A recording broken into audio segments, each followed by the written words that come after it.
सबसे पहले तमाम दोस्तों को अस्सलामु अलैकुम। पाकिस्तान और जनूबी अफ्रीका के माबेन तीसरा और आखिरी T20 मैच खत्म हो गया है। आज के ज़ेर नज़र वीडियो में आप भाइयों को मुकम्मल अपडेट के बारे में बताएंगे, मगर मजीद तफसीलात की तरफ बढ़ने से पहले इस वीडियो को लाइक करें और कमेंट सेक्शन में आप भाई इस अपडेट के मुतालिक अपनी राय का इज़हार ज़रूर करें। बात करते हैं जनूबी अफ्रीका ने पहले बैटिंग करते हुए मुकर्ररा 20 ओवर में 8 विकेट के नुकसान पर 164 रन बनाए और ये पाकिस्तान क्रिकेट टीम को 165 रन का टारगेट मिला।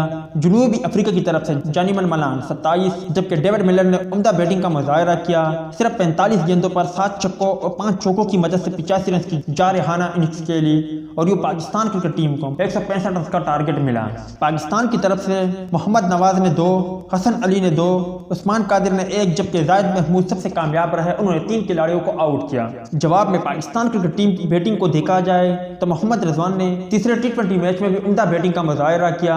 30 गेंदों पर 42 रन बनाए, 2 छक्के जबकि 5 चौकों का नजारा भी मोहम्मद रिजवान के बल्ले से हमें देखने को मिला। हैदर अली इस मरतबा भी नाकाम रहे और वो सिर्फ 15 रन बनाकर चलते बने। फाइनल T20 मैच में इंतहाई सनसनीखेज मुकाबला देखने को मिला।